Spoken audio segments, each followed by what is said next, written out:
ದಿಢೀರ್ ದೆಹಲಿಗೆ ಹಾರಿದ್ದಾರೆ ಮಾಜಿ ಸಿಎಂ ಯಡಿಯೂರಪ್ಪ ಅವರು. ಮಗನ ಪರವಾಗಿ ಲಾಬಿ ಮಾಡಲು ದೆಹಲಿಗೆ ದೌಡಾಯಿಸಿದ ಬಿಎಸ್ವೈ. ಪುತ್ರ ಬಿವೈ ರಾಘವೇಂದ್ರನನ್ನ ಮಂತ್ರಿ ಮಾಡಲು ಬಿಎಸ್ವೈ ಪಣ ತೊಟ್ಟಿದ್ದಾರೆ. ಸತತ 4ನೇ ಬಾರಿಗೆ ಗೆದ್ದು ಬೀಗಿರುವಂತ ಬಿವೈ ರಾಘವೇಂದ್ರ. ಹೀಗಾಗಿ ಮೋದಿ ಮಂತ್ರಿ ಮಂಡಲದಲ್ಲಿ ರಾಘವೇಂದ್ರಗೆ ಮಂತ್ರಿ ಪಟ್ಟ ಕಟ್ಟಲು ಪ್ಲಾನ್ ಮಾಡ್ತಿದ್ದಾರೆ. ಹೈಕಮಾಂಡ್ ನಾಯಕರ ಮೇಲೆ ಒತ್ತಡ ಹೇರಲು ಮುಂದಾಗಿದ್ದಾರೆ ರಾಜಹುಲಿ. ಬಿಎಸ್ವೈ ಒತ್ತಡಕ್ಕೆ ಮಣಿದ್ರೆ ರಾಘವೇಂದ್ರಗೆ ಮಂತ್ರಿ ಪಟ್ಟ ಫಿಕ್ಸ್ ಆಗುತ್ತೆ. ಶಿವಮೊಗ್ಗ ಲೋಕಸಭಾ ಕ್ಷೇತ್ರದಲ್ಲಿ ಈ ಬಾರಿ ಭರ್ಜರಿಯ ಪೈಪೋಟಿ ಇತ್ತು. ಒಂದು ಕಡೆಯಲ್ಲಿ ಬಿಜೆಪಿಯಿಂದ ಬಿವೈ ರಾಘವೇಂದ್ರ ಇದ್ರೆ, ಮತ್ತೊಂದು ಕಡೆ ಕಾಂಗ್ರೆಸ್ನಿಂದ ಗೀತಾ ಶಿವರಾಜ್ ಕುಮಾರ್ ಇದ್ರು.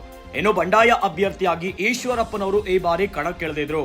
ಆದ್ರೂ ಕೂಡ ಪೈಪೋಟಿಯ ಚುನಾವಣೆಯಲ್ಲಿ ಈ ಬಾರಿ ಮತ್ತೆ 4ನೇ ಬಾರಿಗೆ ಬಿವೈ ರಾಘವೇಂದ್ರ ಅವರು ಗೆದ್ದು ಬೀಗಿದ್ದಾರೆ. ಹೀಗಾಗಿ ದಿಢೀರ್ ಅಂತ ಈಗ ದೆಹಲಿಗೆ ಮಾಜಿ ಸಿಎಂ ಯಡಿಯೂರಪ್ಪನವರು ಹೋಗಿದ್ದಾರೆ. ಮಗನ ಪರವಾಗಿ ಲಾಬಿ ಮಾಡಲು ದೆಹಲಿಗೆ ದೌಡಾಯಿಸಿದ್ದಾರೆ ಬಿಎಸ್ವೈ. ಪುತ್ರ ಬಿವೈ ರಾಘವೇಂದ್ರನನ್ನ ಮಂತ್ರಿ ಮಾಡಲು ಬಿಎಸ್ವೈ ಪಣವನ್ನ ತೊಟ್ಟಂತೆ ಕಾಣಿಸ್ತಾ ಇದೆ. ಸತತ 4ನೇ ಬಾರಿಗೆ ಗೆದ್ದಿದ್ದಾರೆ ಬಿವೈ ರಾಘವೇಂದ್ರ ಶಿವಮೊಗ್ಗ ಲೋಕಸಭಾ ಕ್ಷೇತ್ರದಲ್ಲಿ. ಹೀಗಾಗಿ ಮೋದಿ ಮಂತ್ರಿ ಮಂಡಲದಲ್ಲಿ ರಾಘವೇಂದ್ರಗೆ ಮಂತ್ರಿ ಪಟ್ಟ ಕಟ್ಟಲು ಪ್ಲಾನ್ ಮಾಡ್ತಿದ್ದಾರೆ. ಹೀಗಾಗಿ ಮೋದಿ ಮಂತ್ರಿ ಮಂಡಲದಲ್ಲಿ ರಾಘವೇಂದ್ರಗೆ ಮಂತ್ರಿ ಪಟ್ಟ ಕಟ್ಟಲು ಪ್ಲಾನ್ ಅನ್ನ ಮಾಡ್ಕೊಂಡಿದ್ದಾರೆ. ರಾಜ ಹುಲಿ ಇವರೆಲ್ಲರ ಮೇಲೆ ಒತ್ತಡವನ್ನ ಹೇರಲು ಮುಂದಾಗಿದ್ದಾರೆ.